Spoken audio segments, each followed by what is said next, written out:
Hello friends, statistics series ना ಮತ್ತೊಂದು ವಿಡಿಯೋಗೆ ತಮಗೆಲ್ಲರಿಗೂ ಸ್ವಾಗತ. ನಾನು ಪ್ರೀವಿಯಸ್ ವಿಡಿಯೋಸ್ ಅಲ್ಲಿ ನಿಮಗೆ ಸೆಕ್ಷನ್ ಡಿ ಕವರ್ ಮಾಡಿದ್ದೆ. ಯಾವ್ದು ಸರ್ ಸೆಕ್ಷನ್ ಡಿ? ಮರ್ತ್ಬಿಟ್ರಾ? ಸೆಕ್ಷನ್ ಡಿ ಬಂದು 10 ಮಾರ್ಕ್ಸ್ ಕ್ವೆಶ್ಚನ್ 2 20 10 ಮಾರ್ಕ್ಸ್ ಇಂಟು 2 20 ಈಗಾಗಲೇ 20 ಮಾರ್ಕ್ಸ್ ಕೊಟ್ಬಿಟ್ಟಿದೀವಿ. ಈಗಾಗಲೇ ಇವತ್ತು ನಾನು ನಿಮಗೆ ಸೆಕ್ಷನ್ ಸಿ ಕವರ್ ಮಾಡ್ತಾ ಇದ್ದೀನಿ. ಸೆಕ್ಷನ್ ಸಿ ಅಲ್ಲಿ ನಿಮಗೆ ಫಸ್ಟ್ ಕ್ವೆಶ್ಚನ್ ಬಂದ್ಬಿಟ್ಟು ನಿಮಗೆ ಕ್ವೆಶ್ಚನ್ ನಂಬರ್ 29 ಇಂದ ಸ್ಟಾರ್ಟ್ ಆಗ್ತದೆ. ಸೆಕ್ಷನ್ ಸಿ ಅಲ್ಲಿ ಫಸ್ಟ್ ಕ್ವೆಶ್ಚನ್ ನಿಮಗೆ ಯಾವಾಗಲೂ ಬರೋದು either you get cost of living index ಮೇಲೆ ಒಂದು ಕ್ವೆಶ್ಚನ್ ಬರ್ತದೆ. ಕಾಸ್ಟ್ ಆಫ್ ಲಿವಿಂಗ್ ಇಂಡೆಕ್ಸ್ ಇದು ಬಿಟ್ರೆ ನಿಮಗೆ ಕೆಲ್ಲೀಸ್ ಇಂಡೆಕ್ಸ್ ಅಂತ ಕೇಳೋ ಚಾನ್ಸಸ್ ಇದೆ. ಕೆಲ್ಲೀಸ್ ಪ್ರೈಸ್ ಇಂಡೆಕ್ಸ್ ಬಗ್ಗೆ ಕೇಳೋ ಚಾನ್ಸ್ ಇದೆ. ಇದು ಹೊರತುಪಡಿಸಿದ್ರೆ ನಿಮಗೆ ಜಿಎಂ ಜನರಲ್ ಮೀಡಿಯನ್ ಕಂಡುಹಿಡಿಯೋದ್ರ ಬಗ್ಗೆ ಒಂದು ಕ್ವೆಶ್ಚನ್ ಬರ್ತದೆ. ಕ್ವೆಶ್ಚನ್ ನಂಬರ್ 29 ಅಲ್ಲಿ ನಿಮಗೆ ಈ ಮೂರಲ್ಲಿ ಒಂದು ಪಕ್ಕ. ಅದರಲ್ಲಿ ನಾನು ಮಾಡಿದ ಪೇಪರ್ ನ ಅನಲೈಸ್ ಮಾಡಿದಾಗ ನನಗೆ ಸಿಕ್ಕಿದ್ದು ಕಾಸ್ಟ್ ಆಫ್ ಲಿವಿಂಗ್ ಮತ್ತೆ ಜಿಎಂ ಕ್ವೆಶ್ಚನ್ಸ್ ಜಾಸ್ತಿ. ಮಾಡಿದ ಕ್ವೆಶ್ಚನ್ ಪೇಪರ್ ಅಲ್ಲಿ ಕಾಸ್ಟ್ ಆಫ್ ಲಿವಿಂಗ್ ಮತ್ತೆ ಜಿಎಂ ರಿಲೇಟೆಡ್ ಜಾಸ್ತಿ ಕ್ವೆಶ್ಚನ್ಸ್ ಕೇಳಿದ್ದಾನೆ. ಕೆಲ್ಲಿದು ಸ್ವಲ್ಪ ಕೇಳಿದ್ದಾನೆ, ಆದ್ರೂ ನಾನು ಕವರ್ ಮಾಡ್ತೀನಿ. ನೀವೇನು ಇದ್ರ ಕೂಡ ಅವಶ್ಯಕತೆ ಇಲ್ಲ. ಇವತ್ತು ಫಸ್ಟ್ ನಾನು ನಿಮ್ಗೆ cost of living index chapter ಬಗ್ಗೆ ಮಾಡ್ತಾ ಹೋಗ್ತೀನಿ. ಕಾಸ್ಟ್ ಆಫ್ ಲಿವಿಂಗ್ ಇಂಡೆಕ್ಸ್ ಅಂದ್ರೆ ಸಿಂಪಲ್, ನಿಮ್ಮ ದಿನ ಬಳಕೆಗೆ ಏನು ಬೇಕಾಗ್ತದೆ ನೋಡಿ ವಸ್ತುಗಳು ಅದನ್ನೆಲ್ಲ ಪರ್ಚೇಸ್ ಮಾಡ್ತೀರಲ್ವಾ. ನಿಮ್ಮ ದಿನ ಬದುಕಿಗೆ ಫುಡ್ ಗ್ರೇನ್ಸ್ ಇರ್ಬೋದು, ಆಯಿಲ್ ಇರ್ಬೋದು ಅಥವಾ ಸೋಪ್ ಇರ್ಬೋದು, ಎಲ್ಲ ತರ ಪರ್ಚೇಸ್ ಮಾಡ್ತೀರಲ್ವಾ. ನಿಮ್ಮ ಮನೇಲಿ ನಿಮ್ಮ ತಂದೆ ತಾಯಿ ಎಲ್ಲ ಹೇಳ್ತಾ ಇರ್ತಾರೆ, ನಮ್ ಕಾಲದಲ್ಲಿ ಈ ರೇಟ್ ಇತ್ತು, ಇವತ್ತು ನೋಡ್ರೆ ಈ ರೇಟ್ ಇದೆ, 5 ರೂಪಾಯಿ ಇತ್ತು, ಇವತ್ತು ನೋಡ್ರೆ 50 ರೂಪಾಯಿ ಆಗಿದೆ, ಇದ್ರಲ್ಲಿ ಹೇಳ್ತಿರ್ತೀರಲ್ವಾ. ಅದೇ ಕಾಸ್ಟ್ ಆಫ್ ಲಿವಿಂಗ್ ಇಂಡೆಕ್ಸ್. ನಾನು ನಿಮ್ಗೆ 2 ಮಾರ್ಕ್ಸ್ ಸೆಕ್ಷನ್ ಬರ್ತೀನಲ್ಲ, ಹಾಗಾದ್ರದ್ದು ಡೀಟೇಲ್ ಮೀನಿಂಗ್ ಇಟ್ಕೊಂಡು ಹೇಳ್ತಾ ಹೋಗ್ತೀನಿ. ಈಗ ನಿಮ್ಗೆ 5 ಮಾರ್ಕ್ಸ್ ಕ್ವಶನ್ ಕವರ್ ಮಾಡ್ತಾ ಹೋಗ್ತೀನಿ. ಕ್ವಶನ್ ಬಂದು ನಿಮ್ಗೆ 5 ಮಾರ್ಕ್ಸ್ ಅಲ್ಲಿ ಈ ತರ ಕೇಳ್ತಾನೆ. 5 ಮಾರ್ಕ್ಸ್ ಕ್ವಶನ್ ನಿಮ್ಗೆ ಈ ತರ ಕೇಳ್ತಾ ಹೋಗ್ತಾನೆ. ಏನಪ್ಪ ಕ್ವಶನ್ ಅಂದ್ರೆ ನಿಮಗೀಗ ಸ್ಕ್ರೀನ್ ಮುಂದೆ ಬರ್ತಾ ಇದೆ ನೋಡಿ, ನಾನು ಓದ್ತಾ ಹೋಗ್ತೀನಿ ಬ್ರೀಫ್ ಆಗಿ. ಸೆಕ್ಷನ್ ಸಿ ಅಲ್ಲಿ 29 ನಂಬರ್ ಬರ್ತದೆ. Calculate the cost of living index number for the following data, comment on the result ಅಂತ ಕೇಳಿದಾನೆ. ನಿಮಗೆ ಐಟಮ್ಸ್ ಅಲ್ಲಿ ಬಂದ್ಬಿಟ್ಟು ಫುಡ್, ಕ್ಲಾತ್, ಹೌಸಿಂಗ್, ಫ್ಯೂಲ್ ಮತ್ತೆ ಅದರ್ಸ್ ಇದೆ. ಮತ್ತೆ ಪ್ರೈಸಸ್ ಅಲ್ಲಿ ನಿಮಗೆ as it is base year price ಇದೆ 2012, ಕರೆಂಟ್ ಇಯರ್ ಪ್ರೈಸ್ ಇದೆ 2018. 2012 ಪ್ರೈಸಸ್ ಏನಿದೆ ಅಂದ್ರೆ 4000, 2500, 6000, 1000, 1600 ಇಷ್ಟು ಪ್ರೈಸ್ ಇದೆ base year price. Current year price ಬಂದು ನಿಮಗೆ 2018 ಇಯರ್ ಅಲ್ಲಿ ಏನೇನಿದೆ, ಫುಡ್ ಗೆ 6000 ಇದೆ, ಕ್ಲಾತ್ ಗೆ 3500 ಇದೆ, ಅದೇ ರೀತಿ 9000, 1500, 2000 ಇದೆ. ಮತ್ತೆ ವೇಟ್ಸ್ ಕಾಲಮ್ ಕೊಟ್ಟಿದ್ದಾರೆ 15, 8, 12, 10, 15 ಇಷ್ಟು ನಿಮಗೆ ಕ್ವೆಶ್ಚನ್ ಅಲ್ಲಿ ಕೊಟ್ಟಿದ್ದಾನೆ. ಕ್ವೆಶ್ಚನ್ ಅಲ್ಲಿ ನಾವು ಏನ್ ಕೇಳಿದ್ದಾರೆ, ಕಾಸ್ಟ್ ಆಫ್ ಲಿವಿಂಗ್ ಇಂಡೆಕ್ಸ್ ಕಂಡುಹಿಡಿಬೇಕು ಮತ್ತೆ ಅದ್ರ ಮೇಲೆ ಕಮೆಂಟ್ ಮಾಡಬೇಕು ಅಲ್ವಾ. ನಾನು ಪ್ರೀವಿಯಸ್ ಕ್ಲಾಸ್ ಅಲ್ಲಿ ಹೇಳಿದ್ದೆ, ಕ್ವೆಶ್ಚನ್ ಅಲ್ಲಿ ಏನ್ ಕೊಟ್ಟಿದ್ರು ಆಸ್ ಇಟ್ ಇಸ್ ಹಾಗೆ ಬರ್ಕೊಳ್ತಾ ಹೋಗೋಣ. ಇದ್ರಲ್ಲಿ ಕೂಡ ಐಟಮ್ಸ್ ಏನೇನಿದೆ, ಐಟಮ್ಸ್ ಫುಡ್ ಇದೆ, ಕರೆಕ್ಟಾ? ಫುಡ್ ಇದೆ. ಅದಾದ್ಮೇಲೆ ಕ್ಲಾತ್ ಇದೆ ಅಲ್ವಾ, ಕ್ಲಾತ್ ಇದೆ. ಅದರ ನಂತರ ಹೌಸ್, ಏನೋ ಹೌಸ್ ರೆಂಟ್ ಏನೋ ಇರಬೇಕು, ಹೌಸ್ ಅಲ್ವಾ. ನೆಕ್ಸ್ಟ್ ಫ್ಯೂಯಲ್ ಇದೆ. ಇದು ಬಿಟ್ರೆ ಅದರ್ಸ್ ಅಥವಾ ಮಿಸಲೇನಿಯಸ್ ಅದರ್ಸ್ ಇದೆ. ನೆಕ್ಸ್ಟ್ ಕಾಲಮ್ ಯಾವ್ದು ಹಾಕೊಳ್ತೀವಿ ನಾವು, ಬೇಸ್ ಇಯರ್ ಪ್ರೈಸ್ ಹಾಕೊಳ್ತೀವಿ. ಬೇಸ್ ಇಯರ್ ಪ್ರೈಸ್ ಏನಂತ ತೋರಿಸ್ತೀವಿ, P0 ಅಂತಾನೆ ತೋರಿಸ್ತೀವಿ. ಕ್ವೆಶ್ಚನ್ ಅಲ್ಲಿ ಏನ್ ಕೊಟ್ಟಿದ್ದಾರೆ ನೋಡಿ, 4000 ಇದೆ ಅಲ್ವಾ. ಹೌಸ್ ಗೆ ನಿಮ್ಗೆ ಅಲ್ಲ, ಫುಡ್ ಗೆ 4000 ಇದೆ, ಕ್ಲಾತ್ ಗೆ 2500 ಇದೆ, ಮತ್ತೆ ನಿಮ್ಗೆ ಹೌಸಿಂಗ್ ಗೆ ಬಂದ್ಬಿಟ್ಟು ನಿಮ್ಗೆ 6000 ಇದೆ. ಅದೇ ರೀತಿ ನಿಮ್ಗೆ ಫ್ಯೂಯಲ್ ಬಂದು ಎಷ್ಟಿದೆ ನಿಮ್ಗೆ 1000 ಇದೆ. ಅದರ್ಸ್ ಕಾಲಮ್ ಅಲ್ಲಿ 1600 ಇದೆ. ನೆಕ್ಸ್ಟ್ ಕರೆಂಟ್ ಇಯರ್ ಪ್ರೈಸ್ ಅದೇ 2018 ಹೇಳಿದ್ನಲ್ಲ, ಅದನ್ನ P1 ಅಂತ ತೋರಿಸ್ತೀವಿ. P1 ಕಾಲಮ್ ಅಲ್ಲಿ ನಾವು ಯಾವ್ದು ಬರ್ಕೋಬೇಕು, current year price for food ಎಷ್ಟಿದೆ 6000 ಇದೆ, ಕ್ಲಾತ್ 3500 ಇದೆ, ಹೌಸಿಂಗ್ ಬಂದು 9000 ಇದೆ. ಅದೇ ರೀತಿ ಫ್ಯೂಯಲ್ ಬಂದು 1500 ಇದೆ. ಅದೇ ರೀತಿ ಅದರ್ಸ್ ಬಂದು ನಿಮಗೆ 2000 ಇದೆ. 2000 ಇದೆ.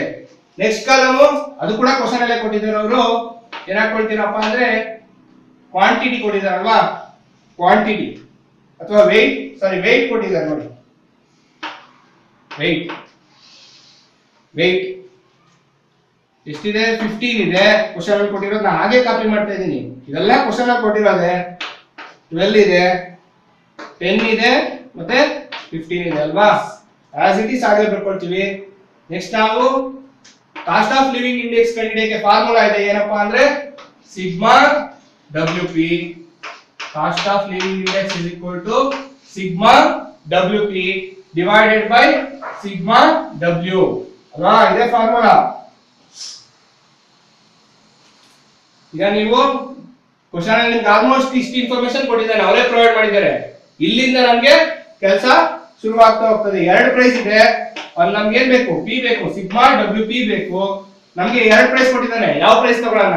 ಯಾವ ಪ್ರೈಸ್ ತಗೋಬೇಕು ಅಂದ್ರೆ ನಾವು ಇಲ್ಲಿ ಕ್ಯಾಲ್ಕುಲೇಟ್ ಮಾಡ್ತೀವಿ. P1 divided by P0 into 100. ಈ ಕಾಲಮ್ ಅಲ್ಲಿ ಬರೋ ಪ್ರೈಸ್ ನಾವು ತಗೊಳ್ತೀವಿ. ಈಗ ಮಾಡ್ತಾ ಹೋಗಿ ನೋಡೋಣ. 6000 ಡಿವೈಡೆಡ್ ಬೈ 4000 ಇಂಟು 100 ಮಾಡಿ. ಕ್ಯಾಲ್ಕುಲೇಟ್ ಮಾಡಿದಿರಲ್ವಾ? 6000 ಡಿವೈಡೆಡ್ ಬೈ 4000 ಇಂಟು 100 ಮಾಡಿದ್ರೆ ಎಷ್ಟು ಬರುತ್ತೆ? 150 ಬರುತ್ತೆ ಅಲ್ವಾ. ಕರೆಕ್ಟ್ ಇದೆ ಅಲ್ವಾ. ಅದೇ ರೀತಿ ಮಾಡಿ 3500 ಡಿವೈಡೆಡ್ ಬೈ 2500 ಇಂಟು 100 ಎಷ್ಟು ಬರುತ್ತೆ? 140. ಕರೆಕ್ಟ್ ಇದೆ ಅಲ್ವಾ. ಅದೇ ರೀತಿ ಮಾಡಿ 9000 ಡಿವೈಡೆಡ್ ಬೈ 6000 ಇಂಟು 100 ಎಷ್ಟು ಬರುತ್ತೆ? 150 ಬರುತ್ತೆ. ಅದೇ ರೀತಿ 1500 ಡಿವೈಡೆಡ್ ಬೈ 1000 ಇಂಟು 100 ಎಷ್ಟು ಬರುತ್ತೆ? 150 ಬರುತ್ತೆ. ಅದೇ ರೀತಿ 2000 divided by 1600 2000 divided by 1600 into 100 ಮಾಡಿದ್ರೆ ನಮ್ಗೆ ಎಷ್ಟು ಬರುತ್ತೆ? 125 ಬರುತ್ತೆ.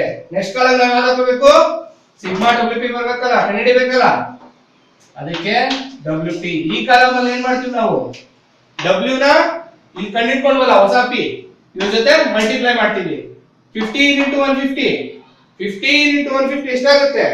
250 ಆಗುತ್ತೆ ಅಲ್ವಾ. 2250 ಆಗುತ್ತೆ. ಅದೇ ರೀತಿ 8 ಇಂಟು 140 1120 ಆಗುತ್ತೆ. ಅದೇ ರೀತಿ 12 ಇಂಟು 150 1800 ಆಗುತ್ತೆ. ಕರೆಕ್ಟ್ ಅಲ್ವಾ. 10 ಇಂಟು 150 1500 ಆಗುತ್ತೆ. ಅದೇ ರೀತಿ 15 ಇಂಟು 125 ನಿಮಗೆ 1875 ಆಗುತ್ತೆ. ನೆಕ್ಸ್ಟ್ ನಾವು ಟೋಟಲ್ ಮಾಡ್ಬೇಕಲ್ವಾ? ಟೋಟಲ್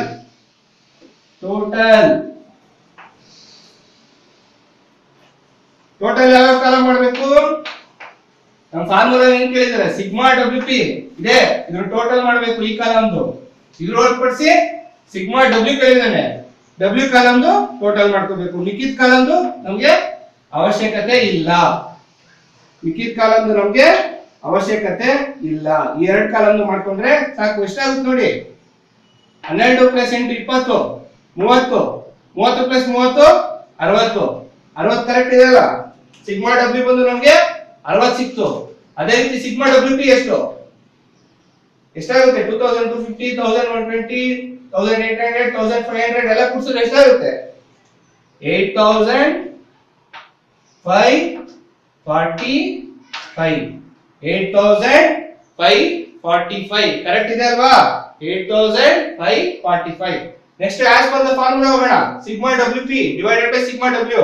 ಸಿಗ್ಮಾ WP ನಮ್ಗೆ ಗೊತ್ತು 8545 ಆಗುತ್ತೆ. 8545 ಅಲ್ವಾ. ಡಿವೈಡೆಡ್ ಬೈ 60 ಸಿಗ್ಮಾ W 60 ಮಾಡಿ ನಮ್ಗೆ ಎಷ್ಟು ಸಿಗ್ತದೆ? ಉತ್ತರ ಎಷ್ಟು ಬರ್ತದೆ? 142.41 ಅಂತ 142.41 ಬರಬೇಕು. ಇಷ್ಟು ಬಂದ್ರೆ ನಿಮ್ಮ ಉತ್ತರ ಕರೆಕ್ಟ್ ಆಗಿದೆ ಅಂತ 142.41 ಬರಬೇಕು. ನೀವು ಕಮೆಂಟ್ ಅಂತ ಕೇಳಿದ್ರಲ್ಲ ಕ್ವಶನ್ ಅಲ್ಲಿ ಏನಂತ ಕಮೆಂಟ್ ಮಾಡ್ತೀರಾ? Compare to base year compare ಮಾಡಿದ್ರೆ ನಮಗೆ compare to base year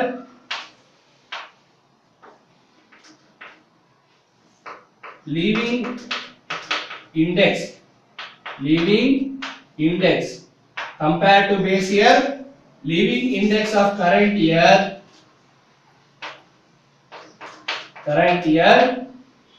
increase ಆಗಿದೆ ಅಲ್ವಾ? increased by 42%. increased by 42%. ಇಷ್ಟು ಕಮೆಂಟ್ ಮಾಡಿದ್ರೆ ನಿಮಗೆ 1 ಮಾರ್ಕ್ ಇರ್ತದೆ. ಅರ್ಥ ಆಯ್ತಲ್ಲ? Simple concept. ಇಲ್ಲಿವರೆಗೂ ಕ್ವಶನ್ ಅಲ್ಲೇ ಇನ್ಫಾರ್ಮೇಶನ್ ಇರ್ತದೆ. ನೆಕ್ಸ್ಟ್ ನೀವ್ ಏನ್ ಮಾಡ್ತೀರಾ? ಈ 2 ಪಿ ಇದೆ, ಯಾವ ಪಿ ತಗೋಬೇಕು ಅಂದ್ಬಿಟ್ಟು p is equal to p1 divided by p0 into 100 ಮಾಡ್ತೀರಾ.